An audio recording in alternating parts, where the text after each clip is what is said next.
I love this scene so much. Everyone's like, oh shit, not the plot sniper. Oh, come on, people are gonna have crazy now. People are gonna complain so much about it. Oh, I can't wait for the internet for this. Here we go, she kills Eren! Oh, here we go, baby! And now, the head flies. I love it! Yeah, she kills down Eren. Here we go. You betrayed me, brother!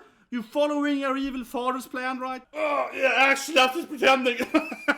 No, but it's a great scene. It's like, I was just faking it. I'm actually not the slave. You're the slave. You're like, F this guy.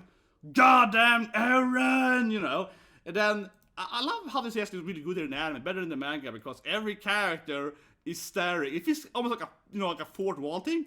How everyone is like, not Gabi! Oh no, don't give Gabi the goddamn sniper gun.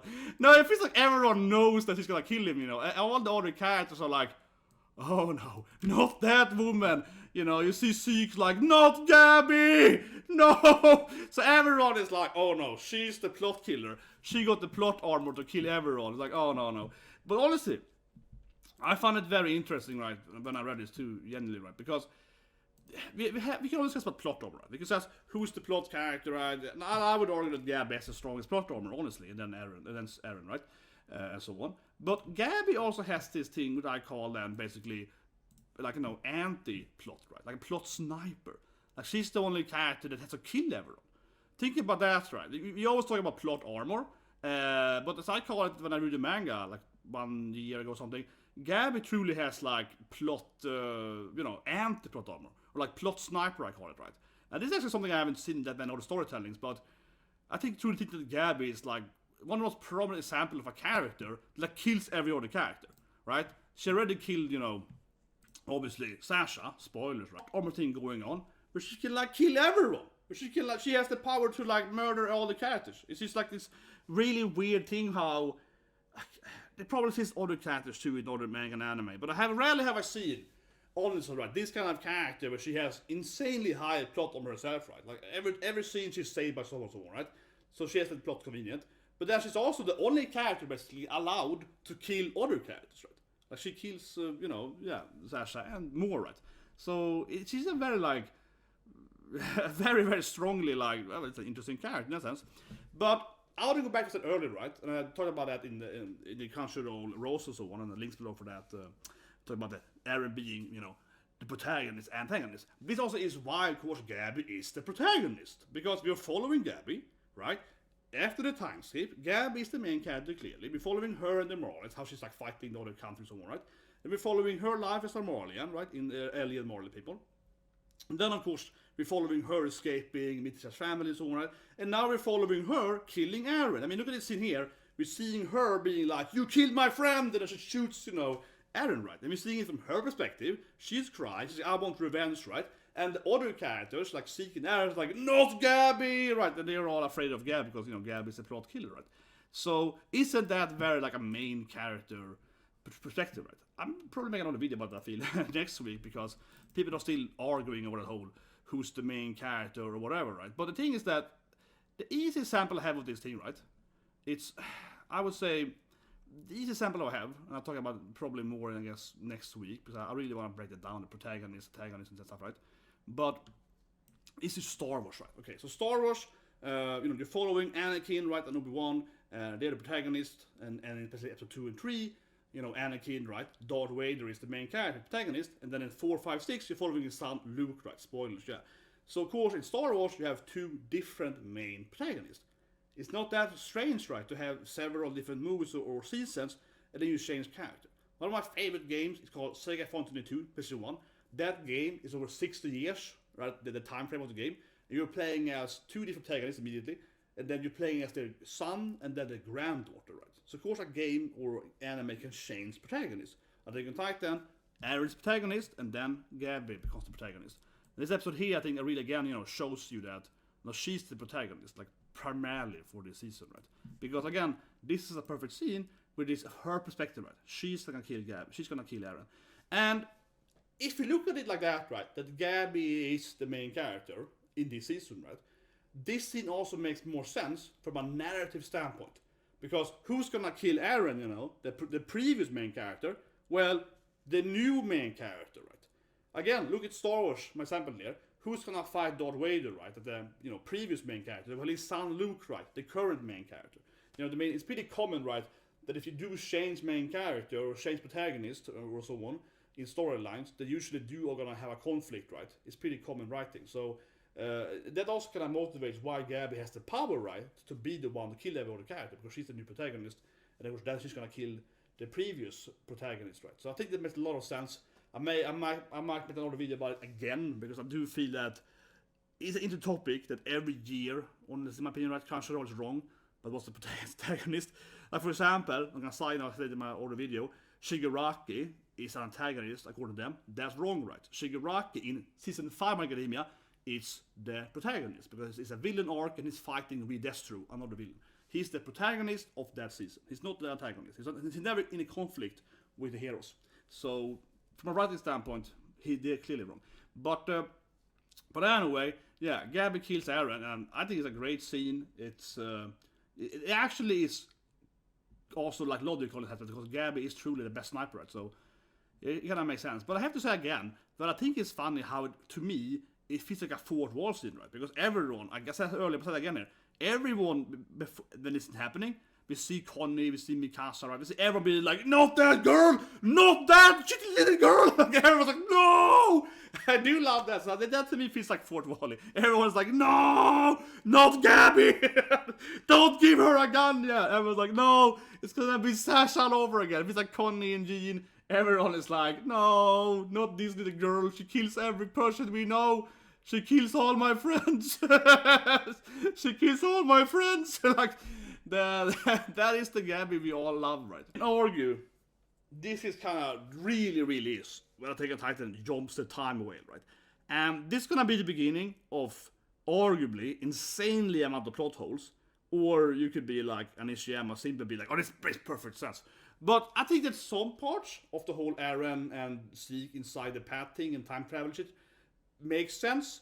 But I think the problem here immediately, right, is that Zeke is now gonna be like, oh, this is the inside thing, and here's Ymir, she's a slave and everything like that. And the issue I think immediately, and this is just a general standpoint for me, right, is that usually when you write time travel into any kind of storyline, and this is, I think that of course has the whole path thing, and then remember, like, Eren, the previous owner can kind of see in the future, and he can see in the past and stuff like that. And now they're inside this, like, the path world, right, the Ymir is the original Titan, right, and they can see the future, and they can see the past, and they can see the universe or whatever, right, they kind of see the epiphany of reality or whatever. And I have to say that I do think that it's like a writing, it's like writing in the corner, right? As soon as you get into this place, it just becomes kind of crazy, right? It's very hard to write in his defense, right? Because yeah, now it's like, now he has to kind of explain how, I don't know, time travel works, like how their minds can see the future and the past at the same time, right? Because one thing that's very strange with the path in the Titan, I think it's not that they're just time traveling backward, they also are time traveling forward, because the previous owners can also see the future to some extent, and so on, and that's the Titan can see the future to some extent, and that makes it even more confusing and perplexing. And of course we're gonna be back and forth, and we're gonna see the end, probably the last episode that was gonna explain as best as it can, right, how his time traveling works, right? But I would argue that this is kind of the moment where it's like plot hole galore. Like, it's just gonna be like so many plot holes, but I think it's a very common thing, right? You throw in all these like time elements into any storyline, and then immediately you can question, like, but why couldn't Zeke just do that thing? Why couldn't they just combine when they were in that city? Why did they have to do this convoluted plot line? Why is that happening? Why did that person die for? Why couldn't you just change the time travel? Why couldn't you do that thing, right? Or if he could see the future, why would he do that thing and so on? It immediately creates so many questions, right? But otherwise, I do like the whole. In the beginning here, though, it still kind of makes sense, and I like it here how Zeke is, of course, a slave, right? And to kind of, I would say, I'm trying to break it down in this weird way here because I don't want to spoil it. I'm trying to break it down. I think it's very important here to kind of think about that, like enslave the brain, right? Who's the brain? Who's the emotion of the slaves? Because Ymir has all this like power to basically destroy or recreate the planet or whatever, right? She's like the freaking Thanos, right? Thanos with the 6 gems, and she's like, but why doesn't she? Oh, she's a slave too, right? And that's very important. But Ymir, I lied to you, brother. I'm the owner of the reality now. I have the power gauntlet now, baby. But then, of course, Sheik is like, so that's a bit earlier. It was a lie, brother! I was never the slave! Like, come on, this is great. Like, you fool! I was just checking your brain, yeah. I was just pretending to be the slave, and you were the slave, and so was the slave. That's the most important thing. That Ymir here, she is the slave, right? So Zeke and Eren are fighting over, like, dominance of the reality time warping patch shit now, right? Who is the in control or whatever. But she's basically just a puppet, right? And that's the interesting thing, that she has like she basically is a god, okay? I mean, in one way you can look at Ymir as god of reality or whatever, right? And she's like, doesn't do shit, right? And that's gonna be very important later. And in my opinion though, one of the worst issues with Titan, because it doesn't make any sense that she say. The explanation of why she's a slave is the dumbest shit ever. And probably the people hate the most, I think, the ending. Like, why is she like she is? That is the weakest shit ever. Her backstory will not explain that, and then it's gonna be like a really weird page explain that, which is very, very strange. But I don't know that, you know, I'm not a big fan of one-dimensional characters, right? That's why I always say I don't like Mikasa, right? People also anger me. What do you like Mikasa for? Because Mikasa is the one-dimensional character. Mikasa is like Eren, yeah. She's like, my favorite color is Eren, right? But this is a great scene because when Falco and his brother and so on are approaching Zeke, right? He's like, no, don't kill me, or if you scream, you know, Mao Toto is gonna turn into a Titan and basically die, right? Then he does that because he's eaten by his brother. Or I guess he gets like burned because his brother transforms, because they're hugging when he transforms. So he dies by the transformation of energy, right? But I think this is great because Zeke is hesitating. And that's why arguably Zeke is maybe the best written character. Right? He's very nuanced. Zeke has his plan, right? He's betraying the Marleys, and he betrayed his parents and all this stuff, right? Zeke has this, you know, he has his own strategy, his own agenda, right? But even if he's very, very, like, motivated and very into his, like, genocidal strategy, right? Like, how to make this genocide happen, he still has that, like, humanity in him. So when he's approached by his friend, right? Being, you kill my brother, and he's like, oh no, I don't want to kill his brother and bromance and so on. Zeke gets paused there for a moment. It's like he gets emotional turmoil, right? That he can't first decide if he's gonna do it or not. Then of course he does it anyway. But he's like, for a moment there, he triggers Zeke's humanity, right? So I think that's it's one of the good Titan, right? You know, we have some of the characters that are very nuanced. But I stand by saying that I find that the Titan is kind of strange in that way, right? Because I think we have some characters that are incredibly one-dimensional, and they're very, very like black and white, and I feel they're very boring. Then we have characters like Zeke that are very, very nuanced, they're very grey zone, right? And they have all these like shades of different perspective and so on. So I think that is the strange honest to take Titan, that some characters I feel are very, very well written, and some other ones are like, oh, this is a terrible character. So, but this is like a scene where you show a well-written character, yeah. So it's like a little bit, and I guess lastly I just want to say that I did one thing I do miss right from the beginning. I think this scene is perfect showing that is I do miss this stuff, right? You know, am I the only guy that missed this stuff from the season 1 and so on? Like he's like coming in here, hey guys, you know, I do kind of miss this honestly, right? In the beginning, I think Titan was much more like this deviant Titans, right? The kind of big zombies, but it kind of, you know, scary, but also kind of hilarious, right? They have this weird, the running behavior and the dance guy and so on, yeah. They have all this like weird Titans, right? And when I see this scene, I'm like, you know, yeah, I kind of like this thing that this kind of goes back to the root of the anime or the manga, right? When it started, you see this like weirdos, he's hiding, so I think that is something, because I talked to a lot of friends, right? And a lot of people because everyone I think watches anime, right? I think this is one of the complaints I hear the most about, basically season 3 and forward, right? The people are missing like the Titans, or they're missing Deviant, they're missing kind of the horror comedy of all this weird shit right there. So this is kind of fun going back to kind of the root of the season 1, right? And seeing all these weirdos popping up now. Basically half the village transformed in Titans, right? So it's kind of fun.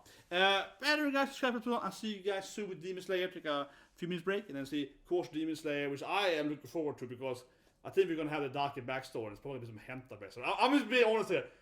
Last episode of Demon Slayer, maybe we see, I won't spoil it, but it's basically that it's weird, like, my little demon sister is too cute shit. But I'm just like, oh, this is gonna be some weird arrow etchy backstory about those two doing it, right? I'm expecting something very, very etchy backstory now in Demon Slayer about the demons or something, because it was a very weird etchy ending last episode. So Or maybe it's just my gutter trash brain, but I'm just like, I'm just seeing like I'm hentai when I when I watch this episode. But anyway, guys, get to the with Demon Slayer episode. I can't remember. 41, I want to say. Yeah, 41. So you guys have a great day.